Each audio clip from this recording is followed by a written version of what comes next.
Hey everybody, it's a beautiful morning out today. I hope you guys can enjoy the beautiful weather. Take a nice walk.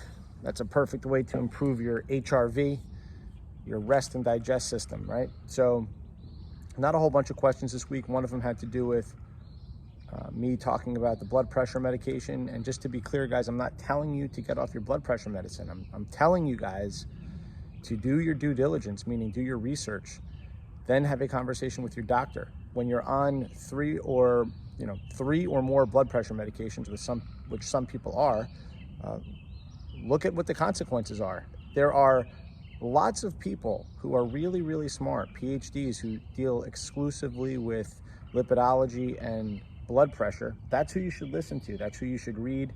And then you should take your research and have this thing called a conversation with your doctor.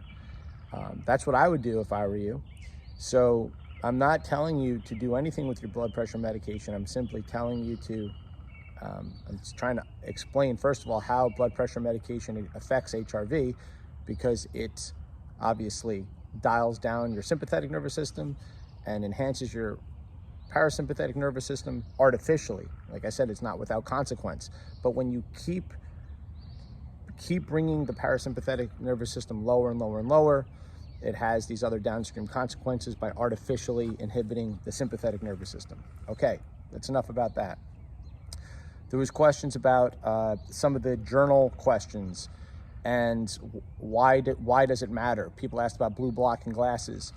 I have done a lot of videos over the past several years, guys, and literally every single topic in the journal, every single one is addressed somewhere in my videos. But blue blocking glasses, like right now, the sun is low.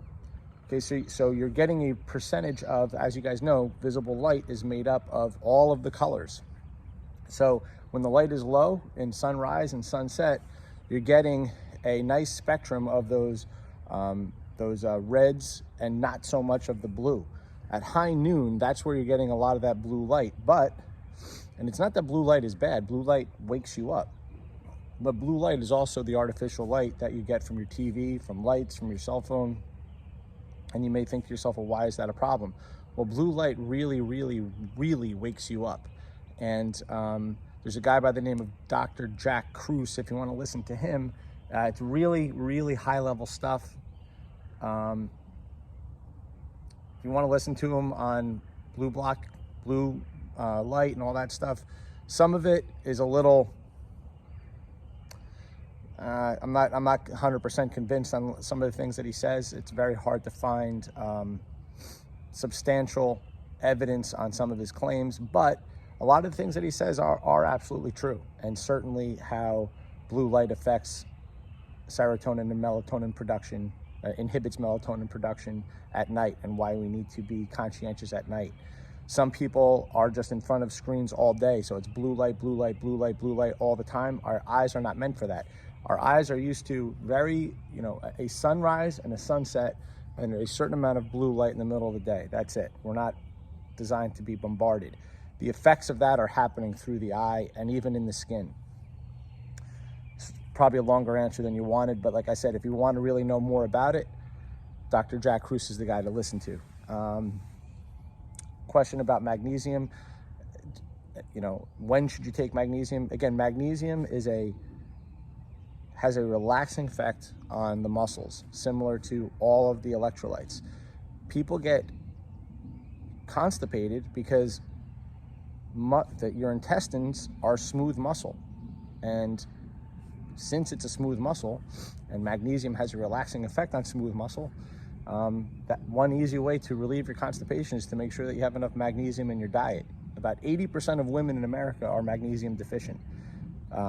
So taking your magnesium at night is a good idea because, like I said, it has a relaxing effect on the whole body. And when you wake up in the morning, you're more likely to have a normal bathroom time. And obviously staying hydrated. Some of the other things that people asked about had more to do with HRV and breath work. So again, if you want me to send you stuff just on breath work and mouth taping and nose breathing, some of you asked about Wim Hof, which is a different type of breathing. Wim Hof's breathing is a sympathetic nervous system type of breathing. It's preparing you to go into ice cold water, where the nasal breathing, the nasal stripping, the mouth taping is much more parasympathetic, right? So these are two different things. There's performance type breathing that Wim Hof encourages and has even been called out on in terms of why doesn't he use nasal breathing in his techniques, and you certainly can. But just to be clear, the breathing, the most important breathing is the breathing that you do all day. You take about 25,000 breaths a day. They should be through your nose. When you lay down at night, if you're breathing through your mouth, that's the problem. And I hope that that's very, very clear at this point. Okay, guys, keep the questions coming. I'm here for you, and thanks for listening.